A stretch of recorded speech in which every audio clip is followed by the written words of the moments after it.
Bonjour et bienvenue dans cette nouvelle édition du Non-Stop Info. Voici les titres de ce journal. La fête de l'indépendance en Côte d'Ivoire, c'était hier.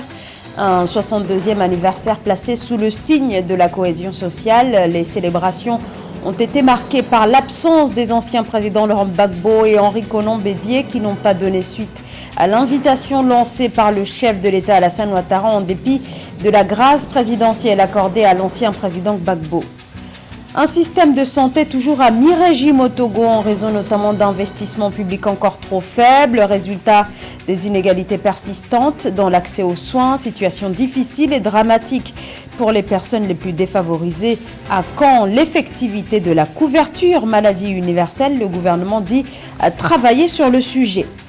La zone de libre-échange africaine, le plus vaste marché commun au monde, son objectif est de doper le commerce intra-africain, mais les obstacles sont encore nombreux, vous le verrez.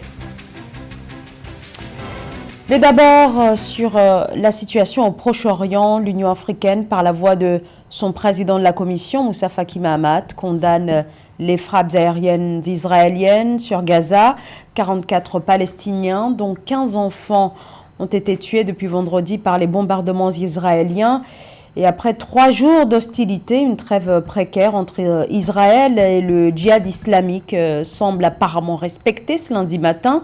Cette trêve obtenue grâce à une médiation de l'Égypte a officiellement commencé dimanche à 23h30 heure locale.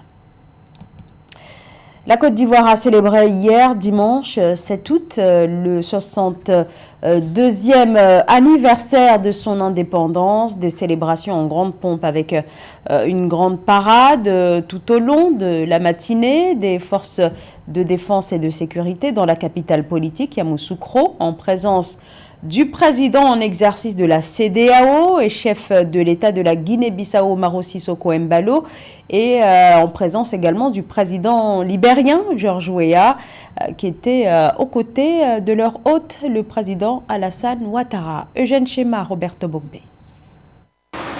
La célébration de la fête de l'indépendance de Côte d'Ivoire cette année à Yamoussoukro, ville natale de Félix Houphouët-Boigny, le premier président de la Côte d'Ivoire, a revêtu un cachet particulier. Alassane Ouattara a présidé les défilés pédestres et motorisés des forces de défense et de sécurité, ainsi que le défilé civil en présence des officiels ivoiriens, mais aussi de chefs d'État de pays voisins d'Afrique de l'Ouest. Le président de la République de Guinée-Bissau et président en exercice de la CEDEAO, Umaro Sissoco Embalo, et le président de la République du Libéria, George Weah. Le président Alassane Ouattara a voulu cette édition 2022 sous le signe de la paix et de la cohésion sociale.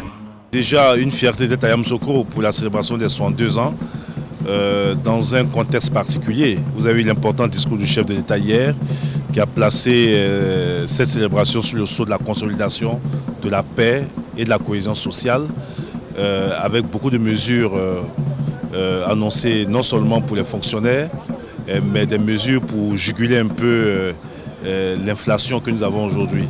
Et je pense que c'est un signal. Le président de la République se place dans le prolongement du président Houphouët-Boigny et nous avons entendu son message. C'est-à-dire que le ton qu'il a donné donc doit être suivi par l'ensemble de la classe politique ivoirienne. Le défilé a été organisé à Yamoussoukro cette année dans le cadre du principe de la célébration tournante qui consiste à organiser le grand défilé militaire et civil des fêtes d'indépendance dans chacune des capitales provinciales pour favoriser l'émergence d'infrastructures socio-économiques. Les perspectives sont belles. La Côte d'Ivoire rassemblée, comme à une cérémonie de retour aux sources, venir nous inspirer de la pensée du président Houphouët-Boigny qui nous recommandait de vivre en frères. Nous sommes le pays de la vraie fraternité et le président Alassane Ouattara rassemble aujourd'hui tous les Ivoiriens à l'occasion de ce 62e anniversaire de l'indépendance de notre pays pour un nouveau départ pour une Côte d'Ivoire en paix, pour une Côte d'Ivoire rassemblée, une Côte d'Ivoire au travail avec toutes ses filles et tous ses fils. Je crois que c'est tout le sens de cette belle cérémonie. Lors de son discours à la nation prononcé à la veille de la célébration du 62e anniversaire de l'indépendance, Alassane Ouattara a annoncé la grâce présidentielle pour Laurent Gbagbo et des perspectives prometteuses au niveau économique pour la Côte d'Ivoire avec un taux de croissance attendu à 7% cette année 2022 et à moyen terme. Les Ivoiriens ont donc célébré cet anniversaire de l'indépendance, mais une fois de plus, dans un contexte marqué par une série de défis socio-économiques. Le point dans ce reportage d'Eugène Schéma. Je pense que c'est un symbole fort pour les Ivoiriens, parce que par le passé, avec le président Feu Houphouët-Boigny, c'était la fête nationale de l'indépendance, était une fête tournante. Et cette fête-là, ça permettait le développement de certaines régions. Et lorsqu'il y a la fête de l'indépendance, le président Houphouët a loué un budget très lourd à cette région pour développer la région. Et ça permettait à ces régions d'avoir des infrastructures. Alors je pense que ça fait au moins une quarantaine d'années, on n'a pas encore vécu ça, et que c'est une grande première à Yamoussoukro. Je crois que c'est bienvenu. Et ça va permettre de résoudre beaucoup de choses. D'abord, c'est un départ pour la réconciliation. La fin de l'indépendance symbolise pour moi la paix, la prospérité et la démocratie en Côte d'Ivoire. Par rapport à la cherté de la vie, que le gouvernement essaie vraiment de voir, essaie de diminuer les prix des différents aliments que nos parents payent aujourd'hui au marché, dans les supermarchés, parce que vraiment c'est un peu difficile. Vous imaginez nos parents qui sont dans les villages, qui n'ont pas assez d'argent d'acheter peut-être des produits. Par rapport à nous qui sommes en ville, vraiment c'est un peu compliqué. Donc on essaie de demander vraiment pardon au président, d'essayer de réduire les prix des aliments pour pouvoir vraiment se nourrir. D'améliorer le transport, de nous aider et vraiment les routes, puisque les routes, ils ont fait des routes, c'est pas tout à fait tout qui a été fait. On veut encore qu'ils n'ont qu'à faire beaucoup de routes encore, habituer les routes, les goudronner encore, et les carburants encore. Sincèrement, c'est les carburants. Bon, c'est à 615, on voulait qu'ils descendent un peu. L'indépendance pour moi, c'est la démocratie, c'est la paix, voilà, et puis la joie dans le cœur. On souhaite que tous les fils et filles du pays soient tous réunis pour une paix véritable et durable. C'est une fête nationale, donc on ne peut qu'en être fier. Voilà, et comme ça se passe chez nous cette année, encore c'est une deuxième raison pour être dans la joie à Yamoussoukro. Bon, l'indépendance déjà c'est une bonne chose parce que c'est tout, d'après tout c'est la santé qui compte. Voilà, donc vraiment, je suis très contente, c'est ma première année ici de fêter l'indépendance à Yamoussoukro. Je suis venue pendant les congés, il faut dire les vacances, mais je suis très contente pour pouvoir voir l'indépendance à Yamoussoukro cette année. Il faudrait que nous-mêmes entre nous Ivoiriens, on se réconcilie entre nous. À travers cette fête-là, je pense que les Ivoiriens vont se réconcilier. La Côte d'Ivoire est un pays de joie, de prospérité. Nous voulons retrouver cette paix que nous avons avant, cette joie que nous les jeunes Ivoiriens, du futur leader de la Côte d'Ivoire, avons toujours désiré. Bonne fête d'indépendance à toute la Côte d'Ivoire et à tous les fils de la Côte d'Ivoire. Avis et attentes des Ivoiriens recueillis par nos correspondants sur place. Le futur de la mission des Nations Unies au Mali paraît plus que jamais incertain, surtout depuis que les autorités de transition ont ordonné le mois dernier l'expulsion du porte-parole de la MINUSMA. Une mission qui, face à la recrudescence des attaques terroristes, est accusée d'inefficacité. Alors si la junte s'est jusqu'ici gardée d'évoquer un possible départ de la mission onusienne, certains de ses soutiens appellent clairement au retrait de la force de l'ONU. Samantha Saberou-Saboubanga. Réunis au Palais de la Culture de Bamako, les membres du groupe de la société civile anti-français Yéréolo ont exigé vendredi 5 août 2022 le retrait de la mission multidimensionnelle intégrée des Nations Unies pour la stabilisation au Mali avant le 22 septembre 2022, date marquant la fête de l'indépendance du Mali. Comme vous le savez, nous devons nous rassembler et sortir massivement le 22 septembre 2022 pour libérer le pays. Cela s'appellera l'assaut final. Il se fera avec les gens très déterminés en provenance de tout le territoire malien pour exiger le départ de la MINUSMA.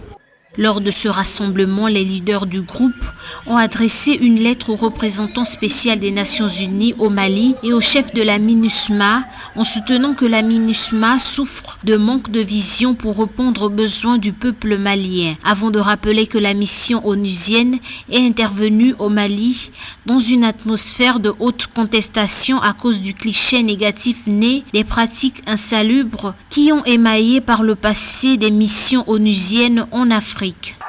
Le terrorisme au Mali, c'est la France. Et quand nous avons chassé la France, ce qui est resté, c'est la mission de l'ONU au Mali. Tout ce qui se passe au Mali passe maintenant par la MINUSMA. C'est pourquoi le seul ordre du jour est le départ de la MINUSMA pour que nous puissions retrouver la paix, car nous avons perdu notre souveraineté. Les représentants de Yereolo portaient un bonnet bleu dans le but de se moquer des casques bleus, dans ce qu'ils ont appelé l'opération bonnet bleu contre casque bleu. Notons que le mouvement Yereolo soutient le président de la transition, le colonel Assimi Goïta, et a déjà organisé plusieurs manifestations contre la France par le passé. La problématique liée à l'accès aux soins de santé, l'un des maux dont souffre le continent africain. Des millions de personnes meurent chaque année faute de soins médicaux, des soins de santé, mais aussi des médicaments qui restent inabordables pour les plus défavorisés, qui ont un accès à une gamme très limitée de services. Aujourd'hui, gros plan sur la situation au Togo où le gouvernement dit œuvrer en faveur de l'effectivité de la couverture maladie universelle. Samantha Saberou-Saboubanga. Pour renforcer le cadre de gouvernance de l'assurance maladie universelle, les autorités togolaises ont annoncé lors du Conseil des ministres du 3 août 2022 la création d'un comité de régulation de l'assurance maladie universelle. Le projet de décret portant mission, composition, organisation et fonctionnement du comité de régulation de l'assurance maladie universelle a été examiné et adopté le 3 août 2022.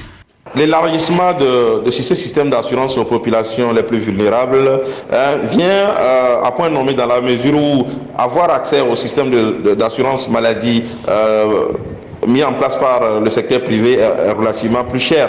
Et donc ça évince un certain nombre de populations. Et donc le fait d'étendre ce système d'assurance va permettre aux populations d'avoir accès aux soins de santé et autres, dans la mesure où la santé est un service qui doit être universel et qui permet de réduire les questions de pauvreté et des inégalités dans nos pays.